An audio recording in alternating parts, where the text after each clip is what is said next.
ಏನ್ರಿ ಮೀಡಿಯಾ ಎಲ್ರಿ ಮೀಡಿಯಾ ಡಿ.ಕೆ. ಶಿವಕುಮಾರ್ ಅವರು ಸೈಕಲ್ ತುಳಿಯೋದನ್ನು ಬ್ರೇಕಿಂಗ್ ನ್ಯೂಸ್ ಮಾಡ್ತೀರಾ? ಡಿ.ಕೆ. ಶಿವಕುಮಾರ್ ಅವರು ಅದೇ ಸೈಕಲ್ ಇಂದ ಕೆಳಗಡೆಗೆ ಬಿದ್ರು ಅಂತ ಸೆನ್ಸೇಷನಲ್ ನ್ಯೂಸ್ ಮಾಡ್ತೀರಾ? ಒಬ್ಬ ಆಕ್ಟರ್ ಊಟ ಮಾಡ್ತಾ ಇಲ್ಲ ಅಂತ ಹಾಟ್ ಟಾಪಿಕ್ ಮಾಡ್ತೀರಾ? ಸಿದ್ದರಾಮಯ್ಯನವರು ಸ್ಕೂಲ್ ನಲ್ಲಿ ಮಕ್ಕಳ ಜೊತೆ ಊಟ ಮಾಡ್ತಾ ಇದ್ದಾರೆ ಅಂತ ಬ್ರೇಕ್ ಇಲ್ದೇನೆ ಬ್ರೇಕಿಂಗ್ ನ್ಯೂಸ್ ಮಾಡ್ತೀರಾ? ಬಟ್ ನಾನ್ ಮಾಡುವಂತ ಕ್ವಶನ್ ಏನಂದ್ರೆ ಇಲ್ಲಿ ಇಂತ ಚಿಕ್ಕ ಚಿಕ್ಕ ಸಣ್ಣ ಪುಟ್ಟ ವಿಷಯಗಳಿಗೆನೆ ಬ್ರೇಕಿಂಗ್ ನ್ಯೂಸ್ ಮಾಡುವಂತ ನೀವು ಇವತ್ತು ಕರ್ನಾಟಕವನ್ನೇ ಸಂಚಲನೆಗೆ ಉಂಟು ಮಾಡ್ತಾ ಇರುವಂತಹ ಸೌಜನ್ಯ ಕೇಸ್ ಅಥವಾ ಧರ್ಮಸ್ಥಳ ಇನ್ಸಿಡೆಂಟ್ ಬಗ್ಗೆ ನೀವ್ ಯಾಕೆ ಬ್ರೇಕಿಂಗ್ ನ್ಯೂಸ್ ಮಾಡ್ತಾ ಇಲ್ಲ?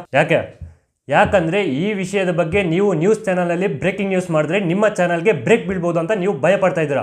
ರೈಟ್? ಮೀಡಿಯಾ ಅಂದ್ರೆ ಪ್ರಜಾಪ್ರಭುತ್ವದ 4ನೇ ಅಂಗ ಅಂತ ಹೇಳ್ತೀವಿ. ಮೀಡಿಯಾದವರು ಮನಸ್ಸು ಮಾಡಿದ್ರೆ ಪ್ರೈಮ್ ಮಿನಿಸ್ಟರ್ ಅಧಿಕಾರದಿಂದ ಕೆಳಗಿಳಿಸಬಹುದು, ಒಬ್ಬ ರೈತನಿಗೆ ನಷ್ಟ ಪರಿಹಾರ ಕೊಡಿಸಬಹುದು, ಒಬ್ಬ ಅಮಾಯಕನಿಗೆ ನ್ಯಾಯ ಕೊಡಿಸಬಹುದು. ಆ ಶಕ್ತಿ, ದಮ್ಮು, ಧೈರ್ಯ, ಪವರ್ ಎಲ್ಲ ಇರ್ತಕ್ಕಂಥದ್ದು ಮೀಡಿಯಾದವರಿಗೆ ಮಾತ್ರ. ನನಗೆ ಮೀಡಿಯಾ ಅಂದ್ರೆ ತುಂಬಾ ಗೌರವ. ಯಾಕಂದ್ರೆ ಸಮಾಜದಲ್ಲಿ ನಡೆಯುವಂತ ಎಲ್ಲಾ ಘಟನೆಗಳನ್ನು ನಮ್ಮ ಕಣ್ಣು ಮುಂದೆ ಬ್ರೇಕ್ ಇಲ್ದೇನೆ ಬ್ರೇಕಿಂಗ್ ನ್ಯೂಸ್ ಆಗಿರ್ತವೆ. ಬಟ್ ಈ ಸನ್ನಿವೇಶವನ್ನು ನಾನು ನೋಡ್ತಾ ಇದ್ರೆ ನನಗೆ ಮೀಡಿಯಾ ಮೇಲೆ ಇರುವಂತಹ ಆತ್ಮಗೌರವ, ನಂಬಿಕೆ, ಭರವಸೆ ಇಂಚು ಇಂಚು ಕಡಿಮೆ ಆಗ್ತಾ ಇದೆ.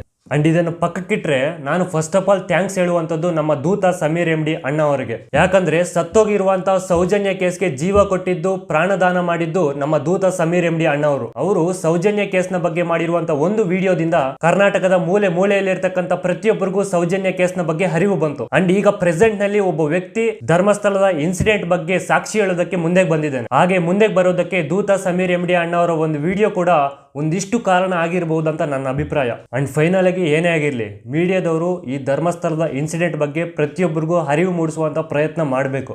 ಕರಪ್ಷನ್ ತಡೆಯುವಂತ ಬಾಧ್ಯತೆ ನಿಮ್ಮದು. ಅಂತದ್ರಲ್ಲಿ ನೀವೇ ಕರಪ್ಷನ್ ಆಗಬೇಡಿ. Rise to question, rise to justice.